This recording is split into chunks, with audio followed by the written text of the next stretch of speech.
तो फ्रेंड्स अब आते हैं हम डायरेक्ट मुद्दे पे, ठीक है। सो ईस्ट इंडिया कंपनी 1608 में इंडिया आई, तो हमें थोड़ा एक जान तो लेते हैं कि ईस्ट इंडिया कंपनी की एक थोड़ी हिस्ट्री तो जान लेते हैं, 2-4 पॉइंट तो जान लेते हैं। तो देखिए मैंने यहाँ पे मेंशन किया है east India company 1599 and English association. Okay, देखिए इंग्लैंड में क्या हुआ था 1599 को, एक ग्रुप ऑफ मर्चेंट्स, जो मर्चेंट्स, ठीक है, तकरीबन मेंबर्स कितने वो मुझे याद नहीं आ रहा, बट कुछ मर्चेंट्स का जो ग्रुप ऑफ मर्चेंट्स, बहुत सारे से मेंबर्स इकट्ठा आ गए। उन्होंने एक एसोसिएशन, जैसे हमारे कामगार संगठन हम रहते हैं, वर्कर्स लोगों की कुछ एसोसिएशंस रहते हैं, जो कंपनी में काम करने वाले जो वर्कर्स रहते हैं उनका कुछ एसोसिएशन रहता है कि उनके जो राइट्स है, अगर वो राइट्स अगर डिमोलिश करने की कोशिश की गई तो वो कुछ कर सकते हैं, उसका बेनिफिट ले सकते हैं, ठीक है। सो सिमिलरली एक एसोसिएशन, मर्चेंट लोगों का group of merchants came together and form an association. Okay, so an English association उन्होंने फॉर्म किया, an English association. Then after इसको एक सेकेंड नाम से भी हमें पता है कि company to trade with east, इसका दूसरा भी नाम रखा गया कि ऐसी company to trade with the east, मतलब ईस्टर्न कंट्रीज के साथ ट्रेड करने वाली एक कंपनी, और एक second name an English association. Okay, so इसको हम क्या कहते हैं, इसको हम क्या जानते हैं, ईस्ट इंडिया कंपनी। कुछ इस टाइप का लोगो है उनका, East India Company, like that, कुछ सर्कल वर्कल कुछ होगा, एक लोगो, ठीक है। So an English association 1599, the group of merchants come together and form an association, an English association, also known as second name company to trade with East, popularly known as East India Company. Then वहाँ की जो रानी थी queen Elizabeth one granted royal फरमान, royal permission, okay, two, उसने एक charter, ठीक है, एक चार्टर दिया कंपनी को कि ठीक है आप इंडिया में यानी ईस्ट में जा सकते हो और ट्रेड कर सकते हैं, पर्टिकुलरली इंडिया में 15 साल के लिए आप ट्रेड कर सकते हैं, ठीक है। सो द रानी queen Elizabeth one granted a charter to East India company to trade with India for 15 years. Okay, then second point मैंने ये लिखा कि 31 ऑफ दिसंबर 16 परमिशन मिली कंपनी को, 31 दिसंबर 1600 में परमिशन मिल गई। अब 31 दिसंबर तारीख बड़ी आसानी से याद रहते हैं, दिसंबर महीना है, दिसंबर की लास्ट तारीख है, बहुत ही आसानी से तारीख हमें याद रह जाती है, ठीक है, आपको भी याद आ जाएंगी, बड़ी आसानी से याद आ जाएगी। अब देखो मैंने आपको बोला कि ईस्ट इंडिया कंपनी को परमिशन कब मिली, अरे 31 दिसंबर को मिली ना, क्योंकि 31 दिसंबर सबको हमें याद रहता है, आसानी से याद रहता है, ठीक है, आपको भी याद हो गया ना, हाँ, ठीक है। तो then captain Hawkins Jahangir court, अब देखिए जब परमिशन मिली 1608 को कंपनी इंडिया आई, सो जो कैप्टन था कैप्टन हॉकिंस, उसने ये देखा कि पावरफुल मुगल आर्मी के सामने हमें लड़ना उचित अभी नहीं है, क्योंकि वो एज ए ट्रेडर्स, वो अब यहाँ पे इंडिया में लड़ाई करने के लिए आए थे क्या, नहीं, वो तो एक ट्रेडिंग, और वो तो उन्होंने एक प्यार भरा तरीका अपनाने का सोचा कि अगर हमने पहले से अपने नखरे दिखाना चालू कर दे तो हमारी यहाँ पे बनेगी नहीं, तो उन्होंने प्यार का रास्ता अपनाया और सीधा वो सूरत से लेकर, मतलब गुजरात के तट पे पहुंचा था, वहाँ से लेकर आगरा तक गया, जहांगीर के कोर्ट में गया और उनको परमिशन मांगी कि हमें सूरत में एक फैक्ट्री फाउंड करने के लिए, बनाने के लिए हमें परमिशन चाहिए, हमें बस हमें सिर्फ और सिर्फ ट्रेड ही करना है, उसके अलावा हमें कुछ भी करना नहीं है, हम यहाँ पे सिर्फ ट्रेड करने के इरादे से ही आए हैं, ठीक है। Then 1615 sir Thomas Roy seek permission to open factory in all Mughal empire, all part of the Mughal empire. देखिए जब हॉकिंस गया तो उसको सिर्फ इतनी ही परमिशन मिली कि वो सिर्फ सूरत में ही सिर्फ फैक्ट्री चालू कर सकेंगे, ओके, बट ये इनको तुरंत परमिशन नहीं मिली थी, यहाँ पे परमिशन नहीं दी गई, तो वो सूरत छोड़ के इधर मछलीपट्टनम में आए थे केरल की तरफ, वहाँ पे उनकी पहली फैक्ट्री बनी थी। देन अगेन वो वापस आए, अगेन उसने परमिशन सीखे कि हमें सिर्फ हमारा इरादा गलत नहीं है, हमें सिर्फ और सिर्फ ट्रेड करना है, हमें ट्रेड करने के इरादे से हम आए हैं, ठीक है। सो उन्होंने सूरत में फिर अपनी फैक्ट्री बनाने के लिए परमिशन हासिल कर ली।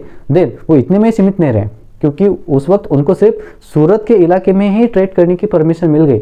सो वो बहुत लालची इंसान, ब्रिटिश से बहुत लालची, क्योंकि उतने में उनको सेटिस्फैक्शन नहीं मिला। सो अगेन 1615 में 1615 में सर थॉमस रॉय उसने परमिशन ली, वो फिर से मुगल कोर्ट गया, बहुत सारे प्रेजेंट लेके गया, ठीक है, प्रेजेंट लेके गया, तो प्रेजेंट देखकर जो बादशाह था, ठीक है, औरंगजेब था, खुश हो गया और उसने परमिशन दे दी to open factory in all part, मतलब जितना भी मुगल एम्पायर था वो मुगल एम्पायर में पॉसिबल जगह पे फैक्ट्री चालू करने का और ट्रेडिंग करने का कुछ राइट्स हो गया।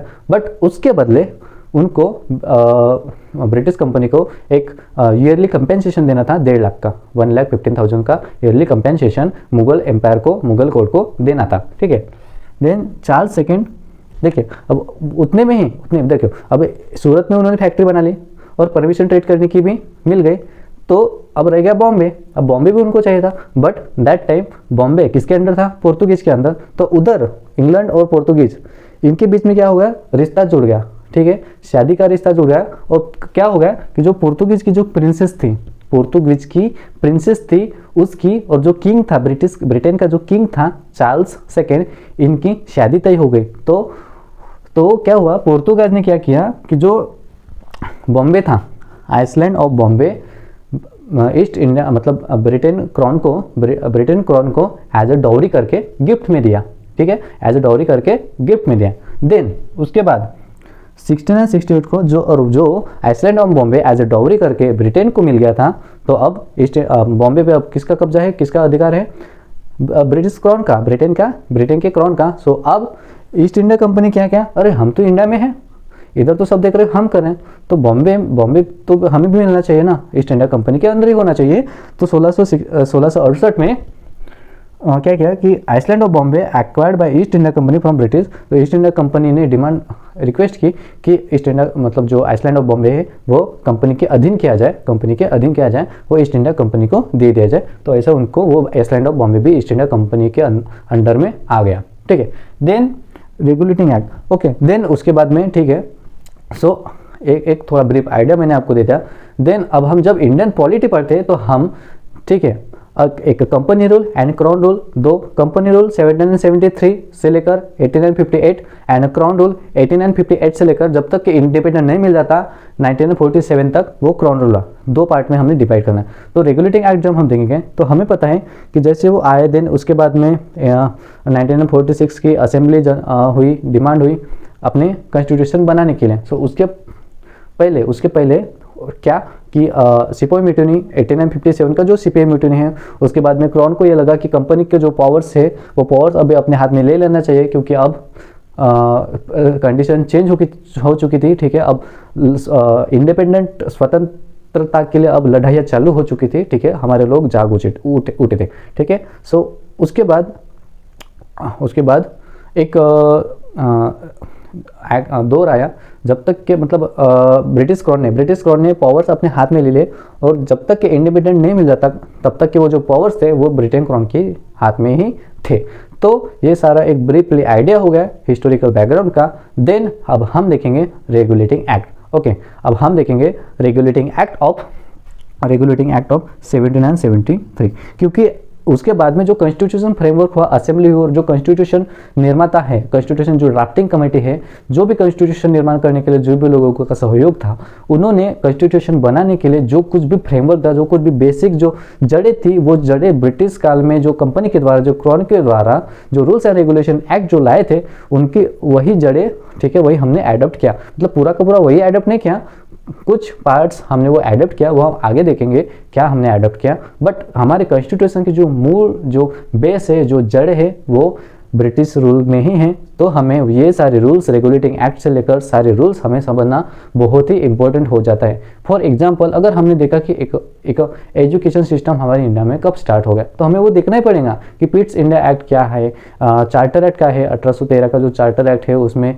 एजुकेशन का कुछ लाया था। Okay, what ever is that, हम धीरे धीरे जब एक एक्ट हम पढ़ेंगे तब हमें पता चलेगा कि क्या क्या चेंजेस हुए, और ब्रिटिशर्स ने हमारे एक्ट जो लाए थे वो अच्छे थे या फिर बुरा था, उसका जो एनालिसिस है वो आपको ही करना है गाइस। ठीक है, सो अब हम देखेंगे रेगुलेटिंग एक्ट ऑफ 1773, और यहाँ से हम सोचेंगे, जानेंगे कि जो रूल्स थे, जो एक्ट थे, जो ब्रिटिशर द्वारा लाए गए थे, वो फेवरेबल थे या फिर अनफेवरेबल थे।